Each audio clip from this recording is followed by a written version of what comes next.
Boa noite, pessoal. Primeiro, agradecer a presença de todos. Vários aqui eu já conhecia pessoalmente, alguns virtualmente, e agora tendo a oportunidade de falar com todos vocês. Obrigado pela presença. E deixa eu até comentar, né? Uma das grandes dificuldades que eu tive quando o Ayrton me convidou para fazer esse bate-papo era como é que eu ia condensar 63 dias de viagem com bastante informação, com bastante história, bastante detalhe, para a gente poder conversar aqui em 2 horas. E eu teria alguns caminhos para seguir. Então eu acabei, espero que eu tenha feito a opção certa, eu acho que talvez essa seja a principal informação que o pessoal esteja buscando. Eu não me concentrei muito aqui nessa apresentação na questão de planejamento. Detalhes, como é que eu preparei a moto, como é que eu fiz a bagagem, como é que eu fiz a documentação. Eu me ative mais a questão do roteiro em si. Então, de todos os caminhos que eu fiz, quais foram as descobertas legais que eu fiz pelo caminho, os passos de cordilheiras, trechos que eu descobri. Que nem às vezes o pessoal pergunta, né? Que nem deserto do Atacama. Eu já fui 7 vezes no deserto do Atacama. A pessoa fala, pô, Cadão, você não enjoa? Eu não enjoo porque cada vez que eu vou, eu faço um caminho. Eu sempre procuro fazer um caminho diferente, acrescentar. Já quebrei a cara várias vezes, mas eu sempre tento buscar uma estrada nova, um caminho diferente, uma estradinha vicinal que eu nunca tinha passado antes, para poder ir descobrindo coisas novas. E que nem o Ayrton falou, acho que mais até do que trazer informação, que acho que é o grande motivo aqui, o mais legal nessa troca aqui é a gente compartilhar inspiração. A informação é importante, mas o que faz realmente a gente pegar nossas motos e pegar a estrada é quando a gente se inspira, se enche de vontade e confiança e parte aí para a estrada. Só para dar uma ideia aqui, eu já estive conversando com algumas pessoas, sei que aqui já tem várias pessoas que já viajaram bastante. Do grupo, quem já saiu para fora do Brasil de moto? Só para eu ter uma base aqui. Legal, uma boa parte. Dos que não foram ainda, quem está programando fazer uma viagem breve aí para fora? Legal. Tem bastante também. Show. Então vamos lá. Eu comecei a realmente me envolver com essa questão de mototurismo, primeiro mais como um hobby, né, e hoje virou a minha forma que eu ganho a vida com isso, em 2010, há 10 anos atrás. E sempre, né, depois que eu fiz uma primeira viagem, acho que para quem já foi aqui para fora do país, depois que você faz uma primeira viagem de longa duração, de longa distância, esse negócio é viciante, aí você não para mais. Né? Você está no fim da viagem, você está cansado, saudade de casa, corpo cansado, moído, não vê a hora de chegar em casa. Chega em casa, passa uma semana, 10 dias, já está pensando qual que vai ser a próxima viagem. E é praticamente comum isso aí. Então, depois que a pessoa faz uma primeira viagem de longa duração, longa distância, ele realmente vicia. Mas muitas vezes as pessoas demoram a fazer a sua primeira viagem, e alguns acabam nem fazendo. Então, eu sempre conversando com muitas pessoas, eu via que, lógico, não era de forma unânime, mas tinha uma questão muito comum nas pessoas que muitos não faziam por falta de confiança.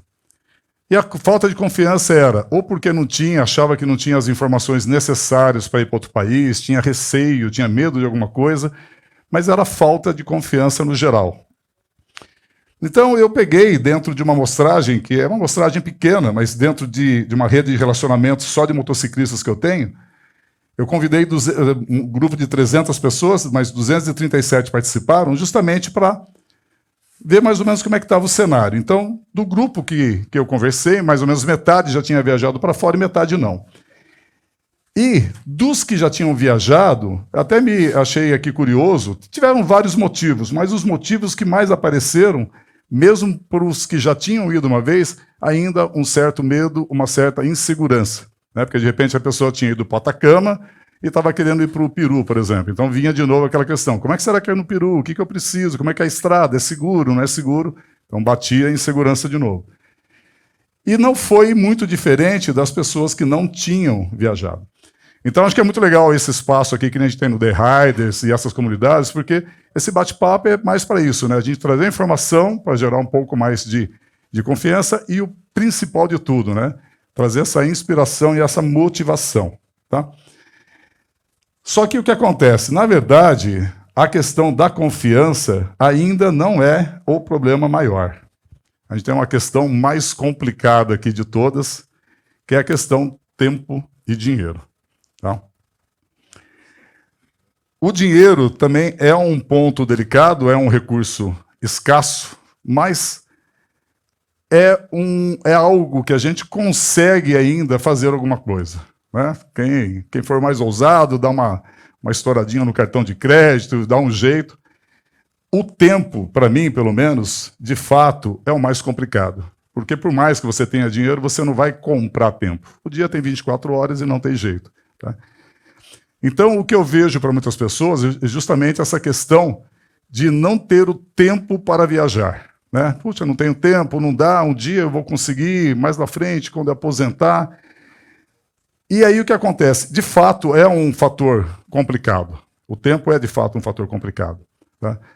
Mas, assim, o que eu quero compartilhar aqui com vocês? Digo por experiência própria da minha transformação. Se a gente for esperar o momento ideal, o tempo ideal, ele nunca chega. É a gente que tem que fazer essa situação. Tá?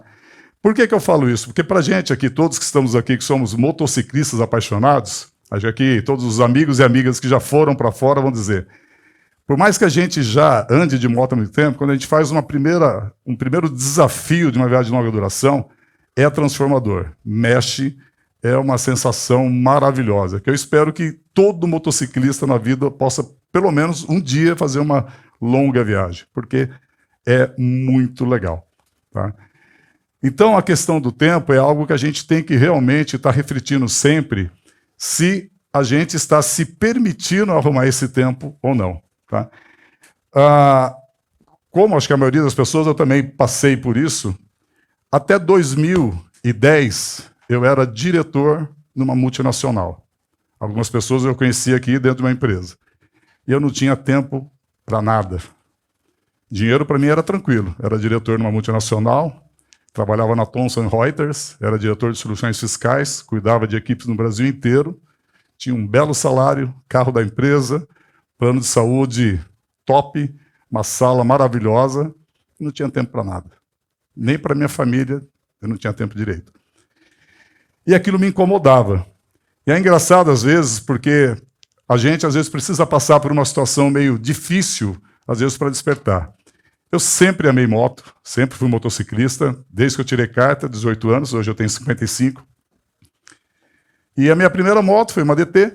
Quando eu estava com 24 anos de idade, eu tive um problema de saúde, no qual eu fiquei, durante 6 meses, sem o movimento do braço direito e só com o movimento do antebraço.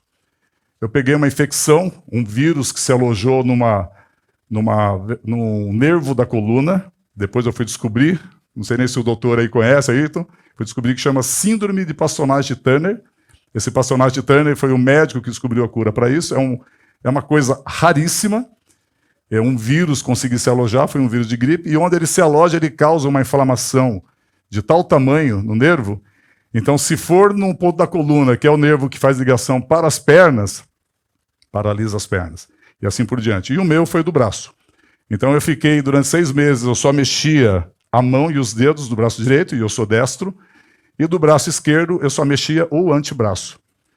Então, foi um tratamento muito longo, muito antibiótico, foi um tratamento pesado. Depois que conseguiu combater o vírus, foram quase 2 anos de fisioterapia para conseguir recuperar. E eu achei, até os médicos achavam, que eu ia ficar com sequela, né, uma lesão no nervo, e eu achei que ali eu nunca mais ia andar de moto na minha vida. Passou esse tempo, resolveu tudo, graças a Deus, tudo belezinha, e legal, e continuei minha jornada e sempre andando de moto, quando podia, quando dava e tudo mais.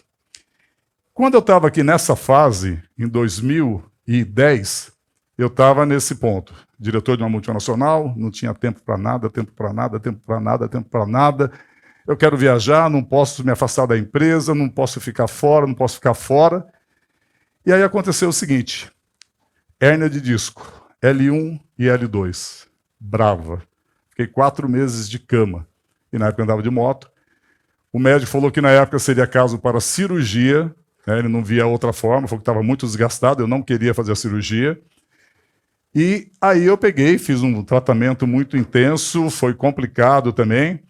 E aí eu fiquei refletindo, eu falei, caramba, né? A gente fala que não pode ficar longe da empresa, não pode aquilo, estou eu aqui 4 meses na cama, afastado da empresa de licença médica.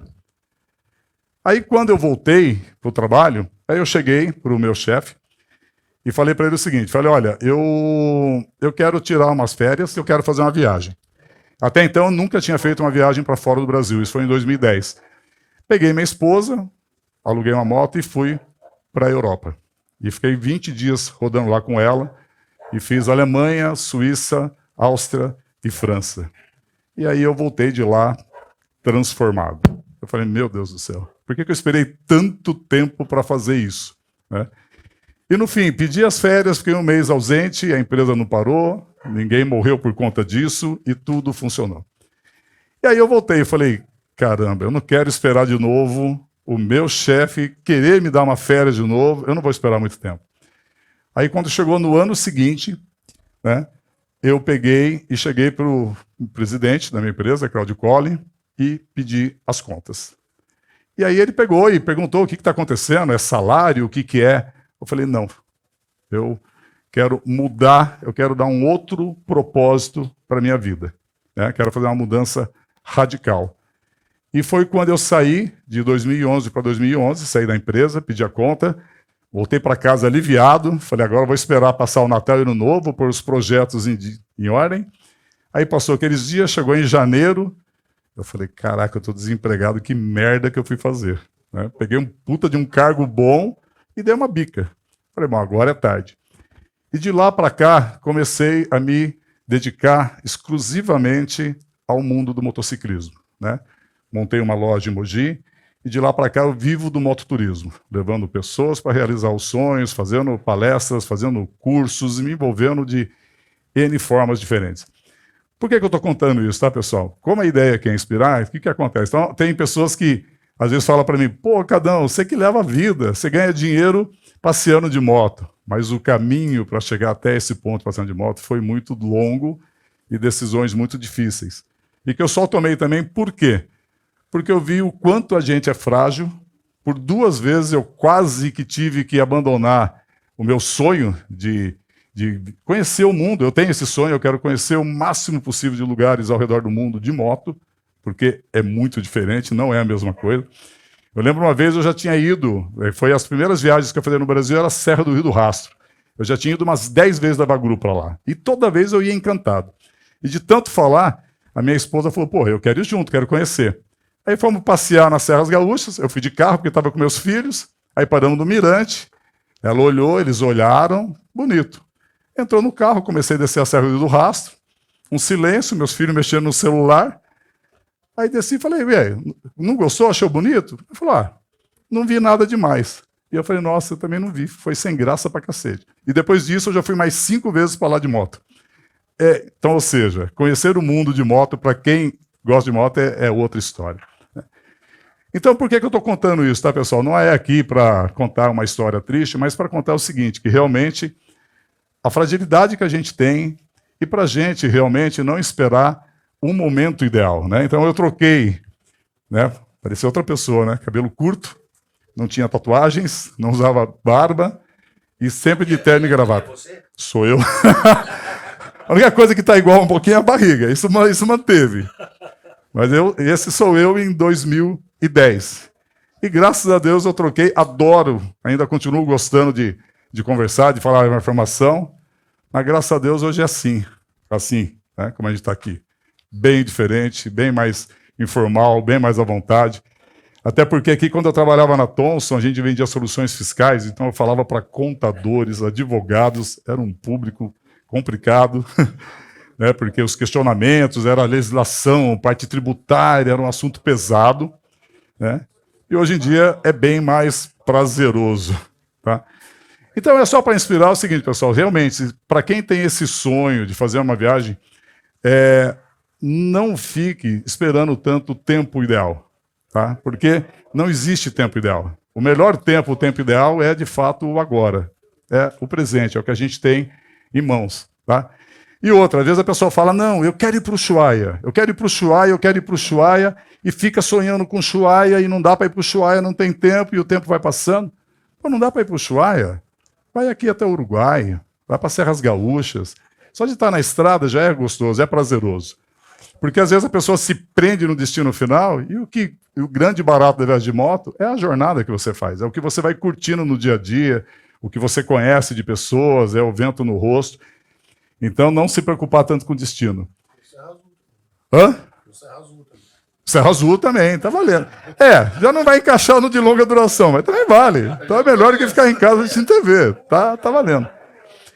E a questão do feito é melhor que perfeito, né? Às vezes a gente fica idealizando a viagem dos sonhos, aquela coisa grandiosa, e a gente perde oportunidade de fazer pequenas coisas, que é muito mais interessante.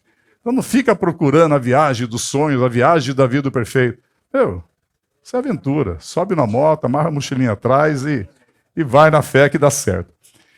Tem essa frase aqui que eu gosto bastante do Mário Quintana, que ele fala exatamente isso, né? Existe um momento na vida de cada pessoa que é possível sonhar e realizar nossos sonhos. Este momento tão fugaz, né, tão rápido, chama-se presente e tem a duração do tempo que passa. Então, pessoal, o que a gente vive de fato é o presente. Não adianta a gente fazer planos para daqui a 5 anos, 10 anos, 8 anos. O que a gente está vivendo aqui é o presente. Tá? Então, eu quis contar um pouco dessa história, né, para falar para vocês porque eu cheguei, porque uma coisa muito comum, o pessoal vê, cadê o Cadão? O Cadão está na estrada. Cadê o Cadão? O Cadão está na estrada. O pessoal fala, ou esse cara ganhou na loteria, ou é um vagabundo dos infernos. Não, na verdade, hoje eu trabalho com isso, eu vivo, né, disso. Então eu quis comentar isso aqui, pessoal, não para querer compartilhar a história triste, não, de forma alguma. Até porque estou aqui, estou feliz pra caramba, mas para dizer realmente essa fragilidade das coisas, né? Eu que sempre fui um motociclista apaixonado, quase que por 2 vezes eu não não ia conseguir realizar esse sonho de conhecer o mundo de moto, tá? Então o negócio é o seguinte, não vamos perder tempo e vamos pegar a estrada.